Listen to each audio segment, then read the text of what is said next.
दुनिया का सबसे मिस्टीरियस एक्सप्लोजन साल 1908 में रशिया के साइबेरिया इलाके में जब हुआ, तब स्पेस से आया हुआ एक ऑब्जेक्ट अर्थ सरफेस से 5 से 10 किलोमीटर की हाइट पर हवा में ही फट गया। इस ब्लास्ट से जमीन में तो कोई गड्ढा नहीं हुआ, पर 8 करोड़ पेड़ जल गए और ये डैमेज भी बटरफ्लाई के शेप में हुआ था। ये इवेंट तो साल 1908 में ही हो गया था, लेकिन रशिया की इंटरनल हालत और मुश्किल रास्ते, रिमोट लोकेशन वगैरह की वजह से पहली साइंटिफिक रिसर्च टीम इस लोकेशन पर 1927 में पहुंच पाई थी, यानी इवेंट के 19 साल बाद। देखो, साइंटिस्ट्स का मानना है कि टंगुस्का इवेंट जब हुआ तब एक बड़ा एस्टेरॉयड या कॉमेट का टुकड़ा जो लगभग 50 से 100 मीटर चौड़ा था, हमारी धरती के एटमॉस्फेयर में बहुत फास्ट स्पीड से घुसा। जब कोई चीज इतनी तेज आती है तो हवा के प्रेशर और फ्रिक्शन की वजह से वो गर्म होकर ब्लास्ट हो जाती है। टंगुस्का के केस में ये पत्थर जमीन से टकराने से पहले ही लगभग 5 से 10 किलोमीटर की हाइट पर हवा में ही फट गया। इस एयर बर्स्ट की वजह से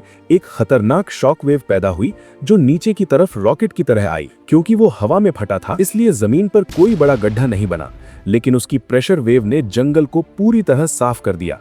8 करोड़ से ज्यादा पेड़ जला मारे। इस एक्सप्लोजन की एनर्जी हिरोशिमा एटॉमिक बॉम्ब से लगभग 1000 गुना ज्यादा पावरफुल थी, जिसने सारी चीजों को तिनका तिनका कर दिया। जब साइंटिस्ट सालों बाद वहां पहुंचे तो उन्होंने देखा कि पेड़ एक खास बटरफ्लाई शेप में गिरे हुए हैं। ब्लास्ट के बिल्कुल सेंटर या एपिसेंटर पर कुछ पेड़ खड़े रह गए थे, लेकिन उनकी सारी टहनियां और बार्क छिल नहीं थी। वो बिल्कुल टेलीफोन पोल्स के जैसे दिख रहे थे, क्योंकि शॉक वेव सीधा ऊपर से नीचे आई थी। इस इवेंट के बाद यूरोप और एशिया में कई रातों तक ऐसी रोशनी रही कि लोग रात को बिना लाइट के अखबार पढ़ सकते थे। आसमान में ग्लोइंग क्लाउड्स बन गए थे।